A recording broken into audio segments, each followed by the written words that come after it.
Siguro ay naalala ninyo na parati ko sinasabi na dapat mayroon kayong active role sa inyong healthcare at dapat alam po ninyo kung paano kayo mismo ay makagagamot sa inyong mga sarili ninyong pamamaraan.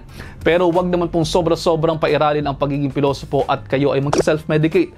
Marami na pong napahamak dyan. Kung magugugal lamang kayo at iinom kayo ng gamot na gusto nyo lamang basta-basta tapos di nyo naman alam may allergy pala kayo, pwede kayong ma-hospital dyan. Pwede rin po kayong magkaroon ng pananakit ng tiyan. Pwede rin magkaroon ng misdiagnosis. Pwede rin ma-delay ang dapat na gamutan, magkaroon ng adverse drug reactions, incorrect dosage, syempre incorrect treatment at pwede pang humaba ang treatment ninyo dahil pwede nga po na umuulit lamang po ng panggagamot. Isa pa, pakiusap ko na rin po ito sa mga pharmacists natin na nagbebenta ng antibiotics nang walang reseta ng doktor. Huwag naman ganyan dahil lalong tumataas ang ating antibiotic resistance sa ginagalawan nating mundo at magiging pahirap na ang panggagamot ng ating mga simpleng infeksyon. At ayun, almost 1 minute na to. I hope you're all 1 minute wiser. Pakipusuan kung may natutunan. See you next episode. Ingat!